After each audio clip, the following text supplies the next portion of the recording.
Hey everyone, I'm Prateek, a dentist and a specialty doctor.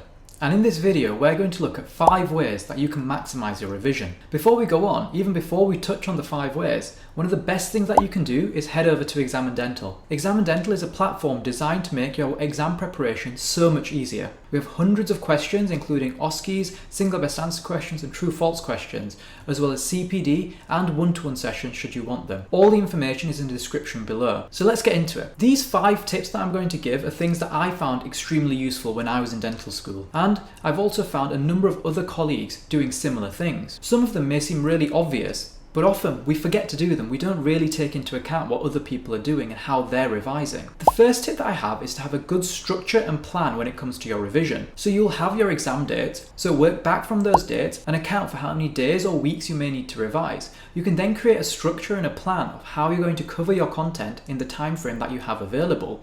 This will mean you can pace yourself and you don't need to rush anything, and also you have regular milestones to ensure you're covering the content that you need to. It's also really important that even if you don't accomplish the content that you're aiming to by a certain date, not to put yourself down. The structure is there to help guide you back so that you can ensure that you keep track of everything. And within that structure, you may want to build in days to pick up slack, days that account for when you've fallen behind on other days, because you can't always revise 100% all the time. And then within this structure, you may want to mix in the topics that you're doing, you may want to use different techniques, and you may even want to work with other people. This will break down the monotony of doing revision. My next tip is to use a variety of resources. Everyone learns in a different way, and some people will have certain methods that they use that they're extremely receptive to.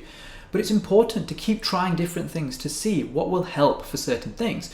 So for example, I know that for certain aspects, I want something more practical, but when I'm learning other things, I may want to just read a book or I may want to just watch a video. And it's determining what works best for you for different parts of your content. You may want to use textbooks to learn some content, then you may want to use a platform like ExamineDental to then test your knowledge and see where your weaknesses are and where your strengths are. You may want to watch a video on suturing and then go and get an orange and practice suturing into that orange. And by using different techniques and different resources, it will help keep yourself motivated. Even look at things like other websites and apps that you can use, or if you're learning something like anatomy, watching videos online. All of these different resources can help so much more than just staring at one book and learning that way. I know I was guilty of that in my first few years of university. I always learned by reading books, and that's how I found that I would learn best. But then when I started exploring other ways and other resources I could use, I found that there were so many other techniques that would help me that in my later years of university, I found myself mixing up lots of different resources and techniques to maximize my revision. My third bit of advice is to have a study group.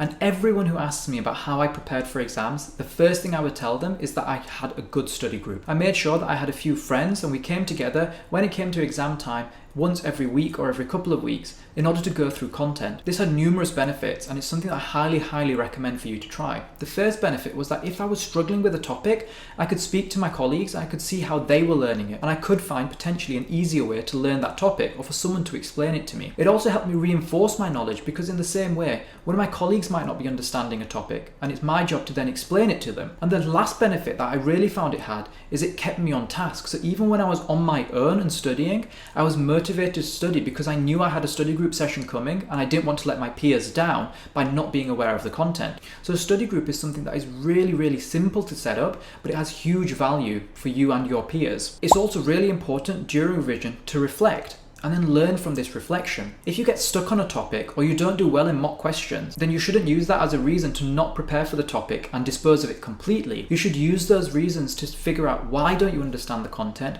how can you go and learn and understand the content properly, and then try to strengthen and motivate yourself in that area. For example, if we look at ExamineDental, ExamineDental tracks your progress and your statistics on certain questions, so you can identify where your weaknesses are. You can then use that in order to motivate yourself to go and learn those topics and to cover that content so that they aren't your weaknesses anymore. There's no point just focusing on your strengths when it comes to an exam, because the exam isn't just going to be on your strengths.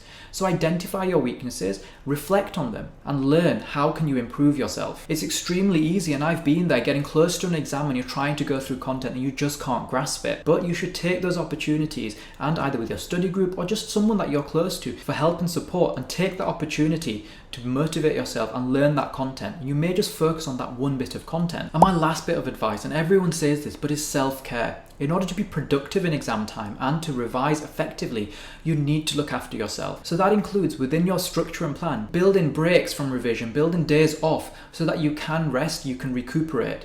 Make sure you're getting plenty of sleep and you're eating and drinking the right stuff. You don't want to be on caffeine drinks constantly before your exam. That's not going to help your productivity. And you also want to ensure that you take time out to do things you enjoy, whether that's playing sports, playing computer games, playing a musical instrument, going for walks, anything, so you can take your mind off revision and you're not finding yourself burning out or being bogged down. So just to summarize for you, these are some of the key tips and bits of advice that I would give to anyone when they're coming to an exam season. So make sure you have a structure and plan so that you can guide yourself through that revision period. Make sure that you use a variety of resources so you can find what works best for you and how you can learn different bits of content. The value of a study group cannot be understated, so go and make a study group, even if it's just a couple of people, so that you've got people to bounce ideas off, so you can learn in a comfortable and supportive environment. Make sure to reflect and learn from your weaknesses as you are revising. And don't forget about yourself. Don't forget about self-care and looking after yourself during revision sessions, because the last thing that you want to do is burn out and not be able to revise at all. So I genuinely hope you found this video useful. There's some really important tips there when it does come to revision time. If you do have any other questions, please feel free to contact me. All the information is in the description below. If you found this video useful, make sure to share it with others and like and subscribe. Good luck with any upcoming exams, and until the next video, take care.